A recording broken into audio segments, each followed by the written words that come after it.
20th and 21st, they have live shows at 167 Aspen Place, Sunset Estates right beside Saskatoon, and it's the Rumble for all of the gold. Very limited seating is available. Go get your tickets now on their Facebook page. Boom, we're back with Rafi. Look at that. Isn't that amazing? Rafi, have you ever had to sit through an ad break before? I've had to do ad breaks, but I've never been on the other side of one. It's interesting. It really It's makes weird, you think. right? Because you're like, yeah. Now I know Rafi, how it feels. Well, do you do podcasting? So do you use like a pre-recorded like I just did, or how does it work for you? Sometimes that, and sometimes I just make my guests suffer while I read an ad for them.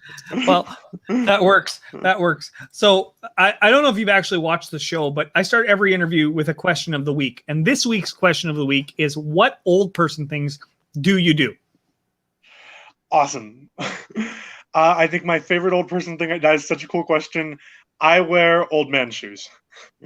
What do you my mean by shoes that? never have laces. Let me get them from, I even have a shoe drawer. That's how much of an old man shoe person I am. Now I have to put my earbuds back in. All good. My shoes never have laces. I always wear shoes that look exactly like this. Did my camera just turn off, or did my No, you're phone good. turn off? You're good. You're good. So Awesome.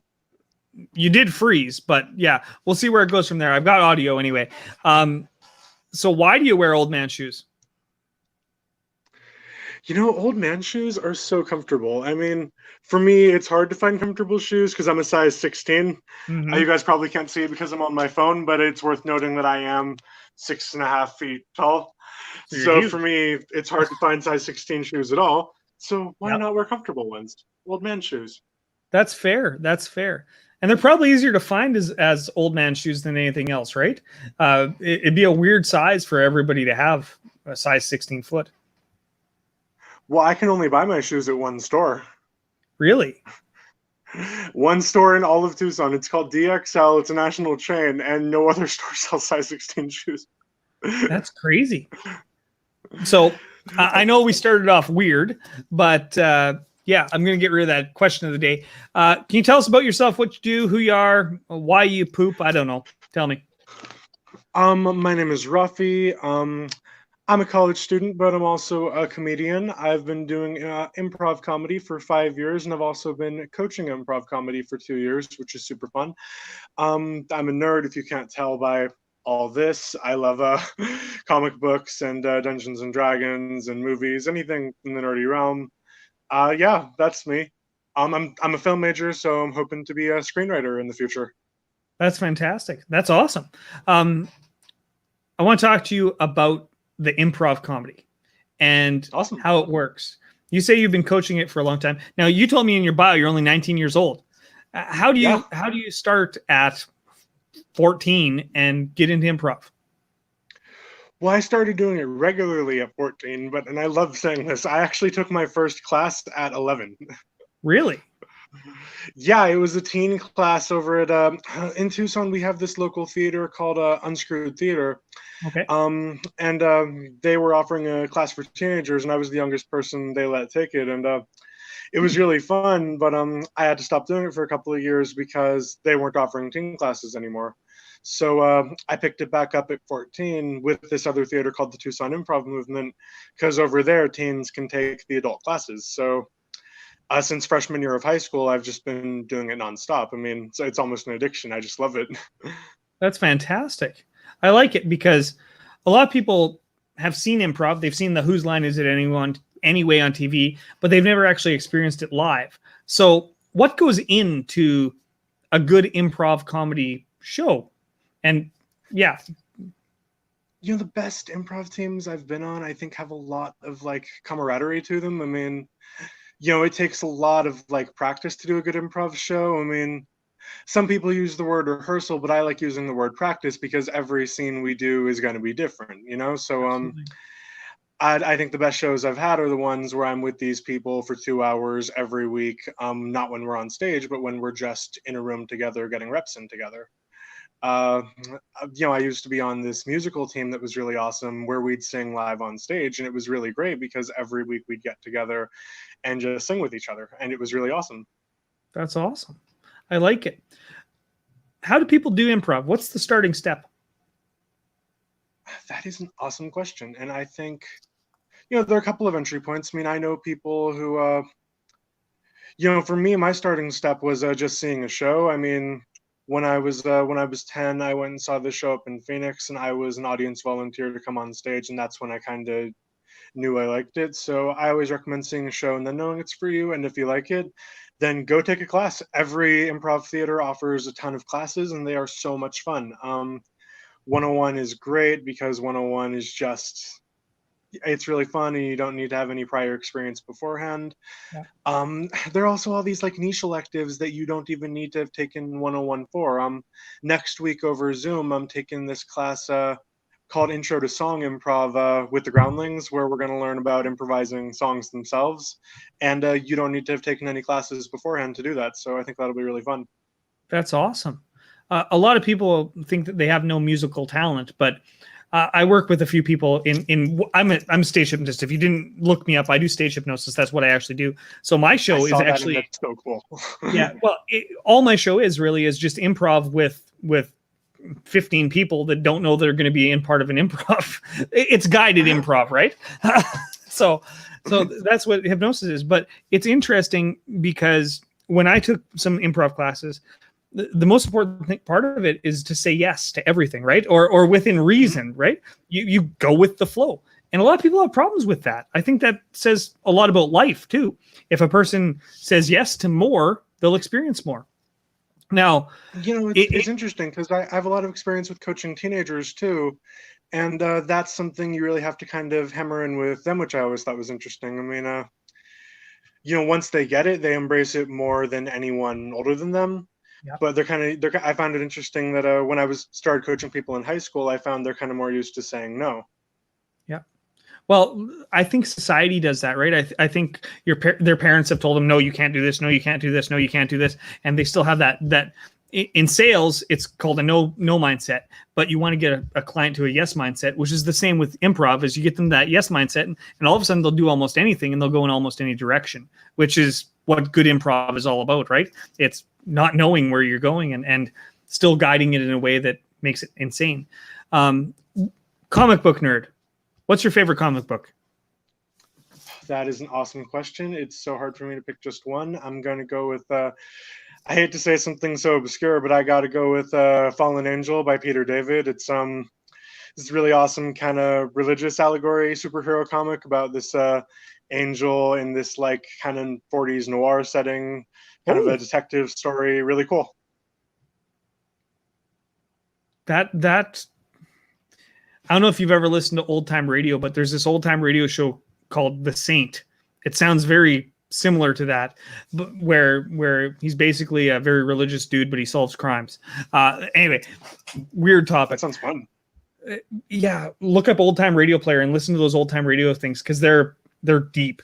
Anyway, it sounds crazy that something from the 40s can be really good, but it really is good. It's like I love listening to the old Superman radio show. Yeah, yep.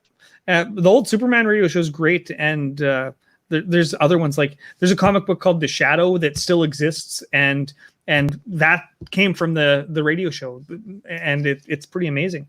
And even Batman, the old time Batman shows, holy cow, just great stuff. When you look at comic books today versus comic books that you used to read all of 5 years ago, probably, do you see a shift in what they're writing about, or do you read the older stuff?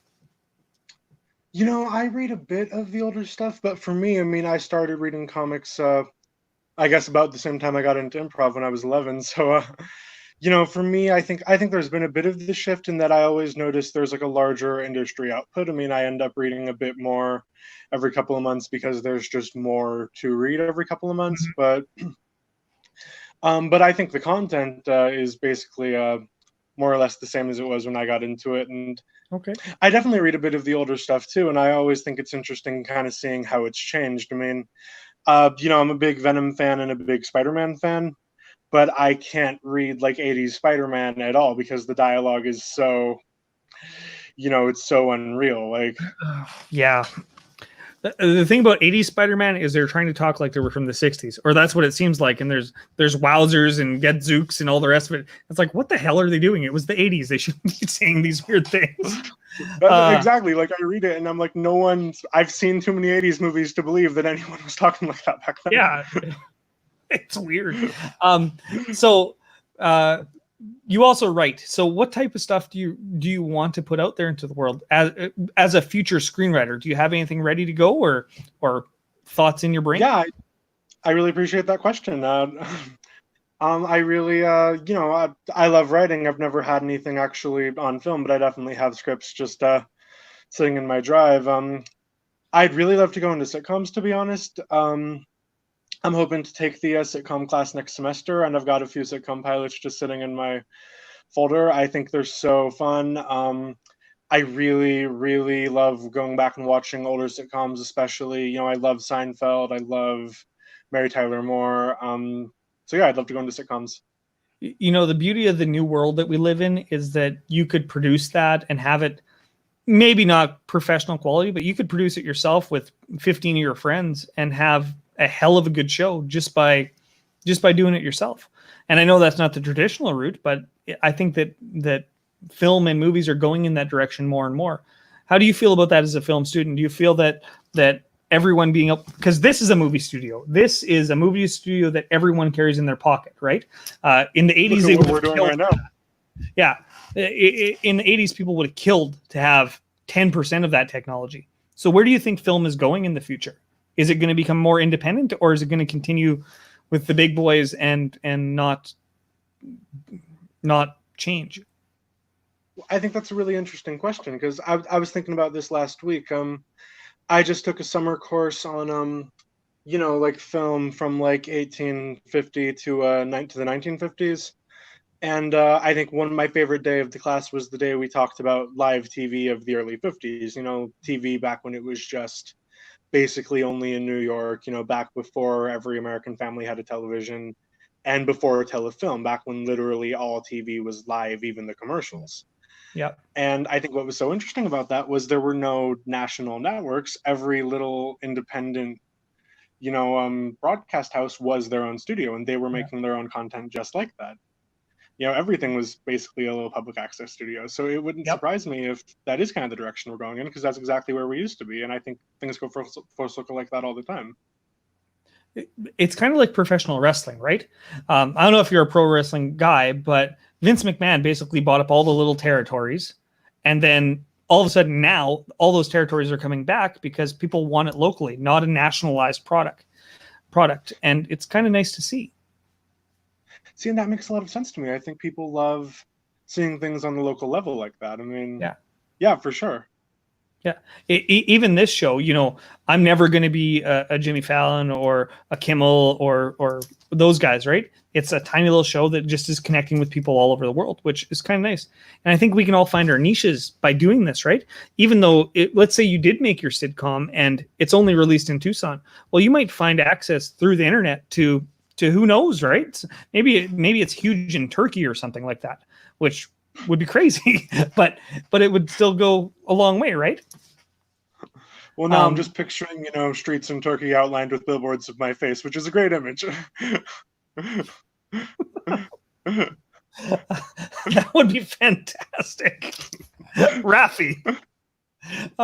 Where does your name come from? Why did your parents choose Raffi? Do you know? Yeah, well, it's short for Raphael. Okay.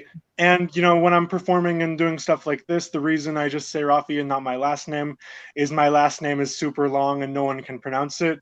It's Herreras Zinman. Okay. Herreras is Latino for my mom, and Zinman is Jewish for my dad. They picked Raphael because that's both. I suppose. My real last name's Storschek, so I understand. So, yeah, people can't say that either.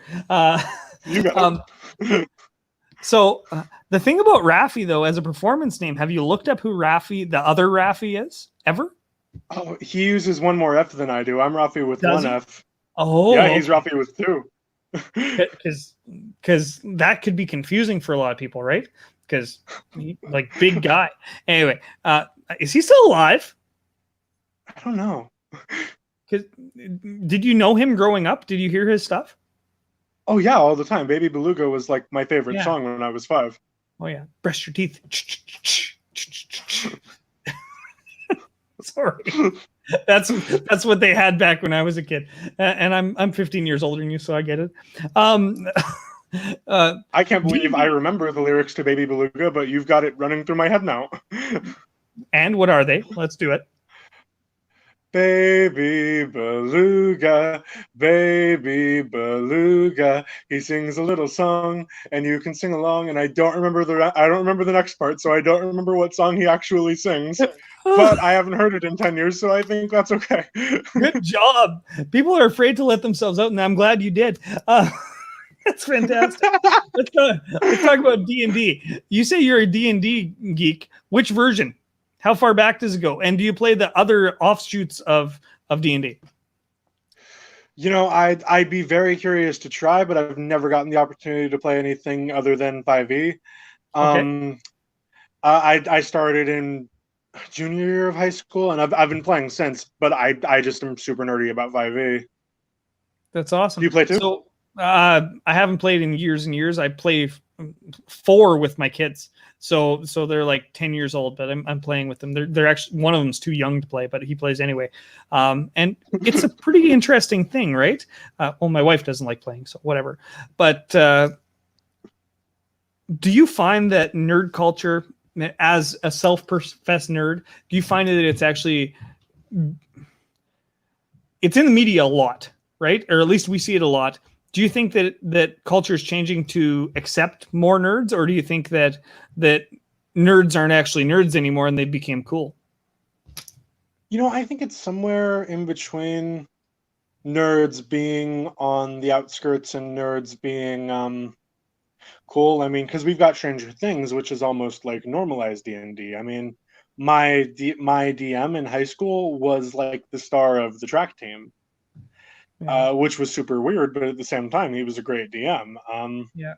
So I almost think it's somewhere in between the two, because like D&D isn't like mainstream totally. I mean, most people are gonna be confused if you start talking D&D stuff to them, but at the same time, it kind of is. I mean, so yeah, I don't know. It's really interesting. I mean, because I've got this Black Widow poster behind me, and I think 20 years ago, most people wouldn't know who that even was, but now when I show this on Zoom calls, people tell me it's cool.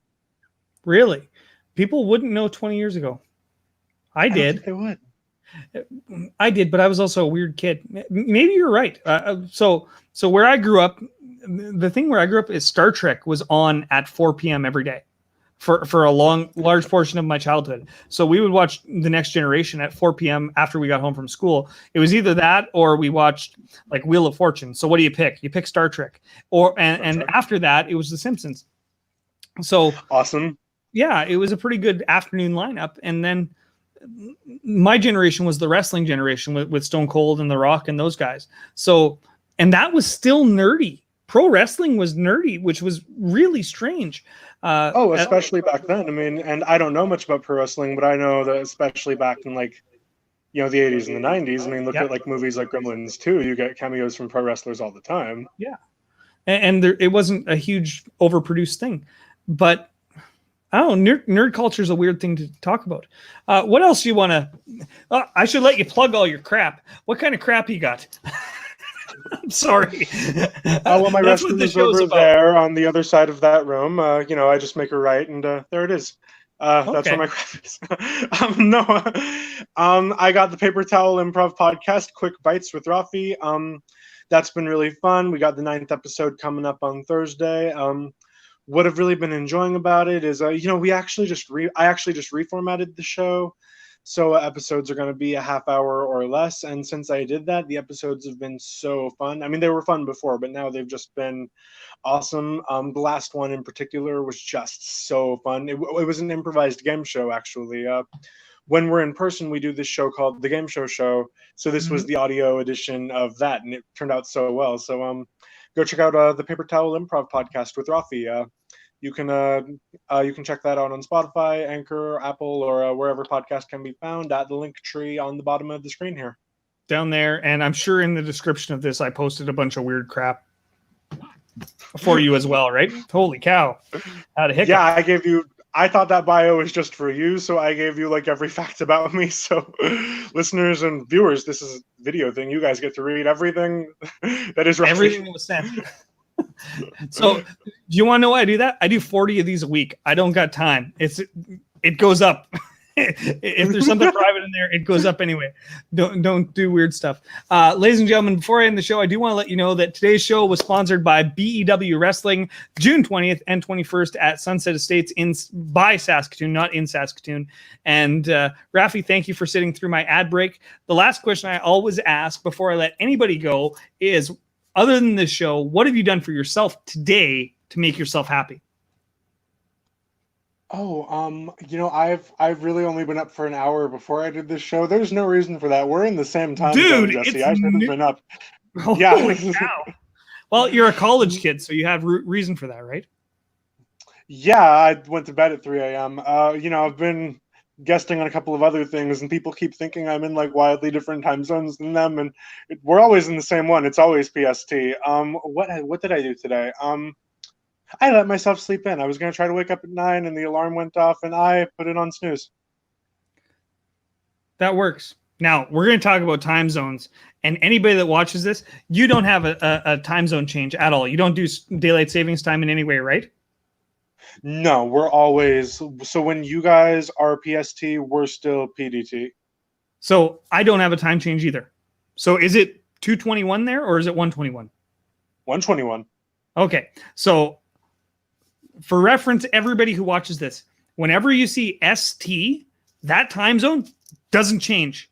And everybody else gets completely and totally, sorry for the swear word, but effed. And that's as far as I'm going to go. It messes everything up because I just wish people would get rid of the time changes because it just screws everybody up. You're studying film. I do have one last question for you. How do you feel about the economics of university as a young person? How do you feel about the debt that you're going into for your chosen craft? Do you feel you're ever going to be able to get out of it? I know it's a personal question, but it's good to know your actual feeling. I'm definitely not a fan. My parents have been helping me out a bit more than other people's. They're definitely not. That's been hard for them, but they agreed to do it. So we're kind of splitting it, and I think I'm gonna get out of it, but I'm still not a fan of. Yeah, exactly. I'm lucky. So, and not everyone is. For a lot of students, that's going to be very hard, especially going into creative professions like me. That Absolutely. really sucks. So, no, I'm not an economist. I can't say how we should change that. I just know that we definitely should. As a film student, I just think it's awful. Yeah. That ties back into the being able to do things yourself, I think, right? So a lot of people, I know a lot of people that don't go to university at all anymore because they find a trade or they do a trade or they just do what they want to do, right? Which isn't necessarily the right route, but yeah. Anyway, sorry for ending on a bad note. It's just a personal question. I apologize for asking weird things. Ladies and gentlemen, Rafi, check out the links below. That's where you can find him at Rockin' Rafi on /Linktree/Rockin' Rafi. And other than that, Rafi, thank you very much for being on the show. I'm going to ask you to wave bye-bye and I'll hit the end broadcast. Bye, everybody.